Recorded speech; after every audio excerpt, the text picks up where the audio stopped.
Olá, tudo bem? Na aula de agora, no encontro remoto deste momento, nós vamos abordar dois itens que são fundamentais e importantes para que o programa de benefício corporativo possa atingir resultados. Primeiro, que esteja alinhado com a política de gestão de pessoas, especialmente se essa política de gestão de pessoas for estratégica, contribuir para que a empresa seja sustentável, possa crescer, atingindo objetivos e metas organizacionais. E o segundo item, a segunda referência, é a questão do senso de oportunidade, o momento em que o programa deve ser implementado, o programa que os benefícios possam ser modificados. Isso tem um time adequado e tem se levar em consideração também a situação da empresa em relação aos seus colaboradores internos e à comunidade externa. Implantar e administrar benefícios implica em trabalho, em muito trabalho, em trabalho qualificado, realizado por pessoas que conheçam do métier, que conheçam do riscado, que saibam da estrutura e da funcionalidade de um programa de benefício corporativo. É lógico que pessoas que trabalham com RH é um bom caminho, mas possivelmente tem que ser uma equipe multidisciplinar. E pessoas que conheçam de RH, mas tenham conhecimento da funcionalidade, das especificidades de um programa de benefícios corporativo. Se a empresa não dispuser de pessoas qualificadas com esse perfil, ou a empresa faça a opção de treinar, de qualificar, de capacitar, ou de contratar. Mas existem outros caminhos. Contratar uma empresa terceirizada que possa fazer a implantação e a gestão desse programa de benefícios corporativos. Uma empresa que tenha expertise e know-how nessa área. Porque vocês vão ver as atribuições de uma equipe que vai fazer a gestão de um programa de benefícios corporativos são muitas. Delinear uma cesta de benefícios com a complexidade em função de pessoas diferentes, com idades diferentes, com faixas etárias diferentes, com percepção de mundo diferente.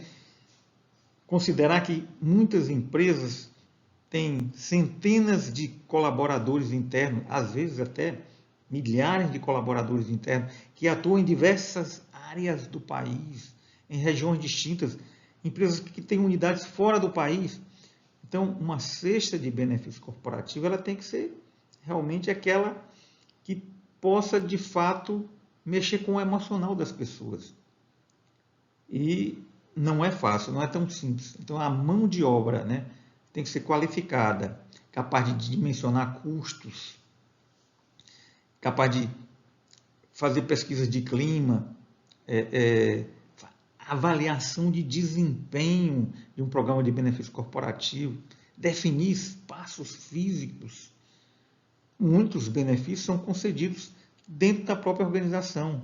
Pode ser um restaurante, né, um refeitório, uma área de lazer, de convivência, salão de jogos, uma unidade de saúde interna, mas tem que ter um espaço adequado para tudo isso. Então, maximizar os espaços, de tal forma que os espaços sejam suficientes, que possam, de fato, contribuir na execução desses benefícios. E administrar custo. Definir e administrar custo. Então, não é tão simples assim.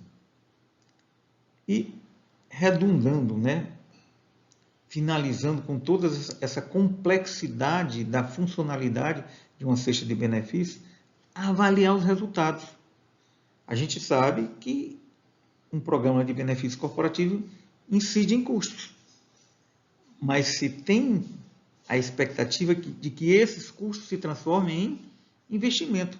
Para isso, os resultados têm que ser alvissareiros, positivos, do ponto de vista do desempenho das pessoas, do bem-estar, da melhoria da qualidade de vida, do engajamento das pessoas, da melhoria da imagem da organização. Enfim, há uma complexidade, uma multiplicidade de funções na implantação e na execução de um programa de benefício corporativo. E para isso é fundamental pessoas qualificadas, uma mão de obra que saiba do métier. Eu já me antecipei em relação à abrangência de um programa de benefício corporativo, né? Já falei que organizações têm pessoas e pessoas. Pessoas com naturezas diferentes, com status dentro da empresa de forma diferente. Pessoas que estão no nível estratégico, no nível tático, no nível operacional. Pessoas com formação técnica diferente, engenheiros, advogados, operários, técnicos de informática, analistas de sistema. Pessoas que possuem culturas diferentes.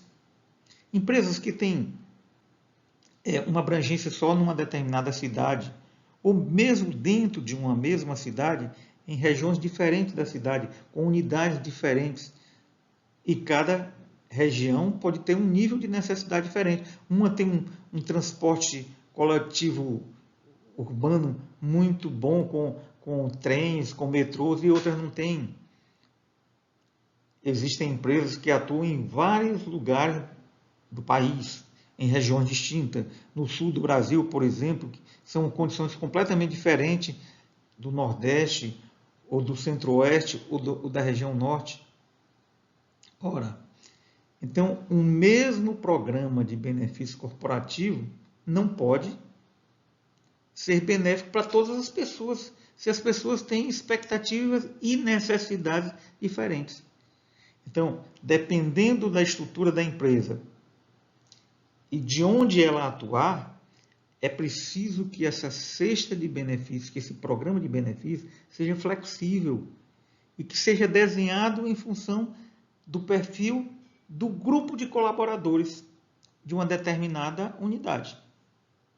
Se for o mesmo programa de benefícios, garanto a vocês que possivelmente vai contemplar alguns e criar uma situação de dificuldade para outros.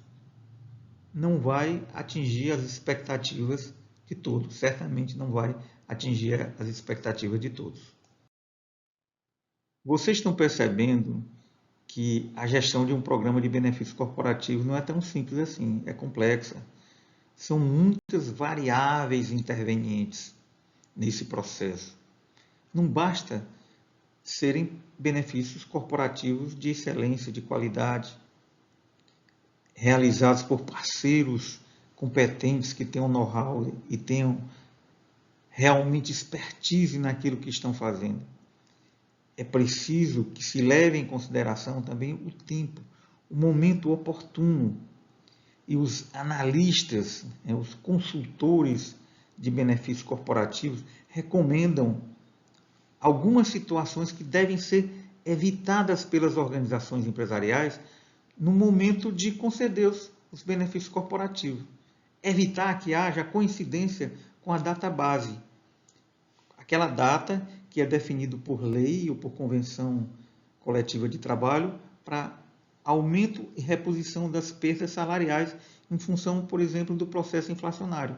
Então, naquele momento em que o colaborador tem a expectativa de receber um aumento salarial, que nada mais é do que uma reposição das perdas em função da corrosão da moeda, não é um bom momento para se conceder benefício corporativo, ou para inserir um determinado benefício corporativo, ou para melhorar a cesta do benefício corporativo, se a empresa já estiver praticando. Esses analistas recomendam que haja uma dissociação, momentos diferentes, para que o impacto seja maior em relação ao colaborador, para que ele perceba mais a importância do benefício corporativo. Então, os analistas realmente recomendam que haja uma dissociação dos benefícios corporativos em relação aos períodos em que vão incidir a chamada data base. Uma outra situação que deve ser levada em relação ao senso de oportunidade é que esses benefícios devem estar vinculados à produção, a metas, à produtividade dos colaboradores. Não deve ser concedido graciosamente, de forma linear. O colaborador deve entender isso como uma conquista, na medida em que ele se entregou ou a empresa está propondo aumentos de produtividade ou melhoria do clima em função desse programa de benefícios. Então, é fundamental que o colaborador entenda que é um processo de via de mão dupla, né? Aquela avenida de mão dupla que eu falei em uma aula anterior. E esses benefícios corporativos se constituam numa conquista em função da entrega dos colaboradores, da melhoria da produtividade, de um maior engajamento. Isso tem que estar muito bem definido, bem esclarecido e que haja uma conscientização ao colaborador interno. Não é aconselhável também a concessão de benefício corporativo em momentos da redução do quadro pessoal, porque fica como uma espécie de compensação, mas aquela situação do clima desfavorável, né, do colaborador entendendo que ele pode perder o emprego dele a qualquer momento, pode ficar isso embutido, né? Então, possivelmente não vai surtir efeito a inserção de benefícios corporativos no momento da redução do quadro de pessoal. Alguém pode pensar assim, mas não serve para melhorar o clima organizacional? Possivelmente não. Porque o colaborador vai estar muito presente na retina dele o medo de perder o emprego. Fica como se fosse uma espécie de compensação. Não é um bom momento. Possivelmente não vai atingir os resultados esperados pela organização ao conceder esses benefícios corporativos. Mas a empresa pode ter também turbulências externas que podem respingar internamente.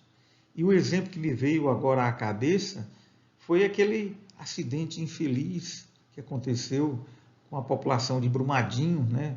Aquelas cidades mineiras ao longo do Rio Doce, quando aconteceu aquele acidente com a Vale do Rio Doce, né? Com uma das barragens em Brumadinho, que vitimou muitas pessoas da empresa e na margem, né, ribeirinha do Rio Doce. E aquilo contaminou muito, ficou muito ruim a imagem da Vale do Rio Doce. As ações do mercado caíram assustadoramente. A imagem da Vale do Rio Doce se fragmentou até hoje. E é um prejuízo assim incalculável, obviamente, além das perdas humanas, que essas são absolutamente irreparáveis. E vocês imaginam, se naquele momento a Vale do Rio Doce quisesse melhorar a cesta de benefícios, possivelmente não fosse ter nenhuma repercussão, porque a imagem externa e interna da empresa estaria muito machucada, muito conturbada, muito ruim, muito negativa. E aí vocês poderiam me dizer assim, e não seria interessante melhorar? Claro que sim, mas a primeira situação que a empresa deve se debruçar é sobre o problema real, efetivo. Foram os estragos causados pelo acidente. Era a empresa, de fato, tomar todas as medidas para reparar as perdas das famílias enlutadas, melhorar a estrutura de segurança, resolver o problema que de fato incorreu pela falta de gestão. A partir daí, num outro momento, a inserção de programas de benefício corporativo ou da melhoria de programas existentes poderia, de fato, sim, trazer resultados positivos. Então, vocês estão vendo que a administração de um programa de benefício corporativo envolve uma série de fatores, de mão de obra qualificada, da questão de custos, da escolha de parceiros adequados, de entender o que o mercado está praticando e também, obviamente, de ter o momento exato, o tempo adequado para inserir esses programas.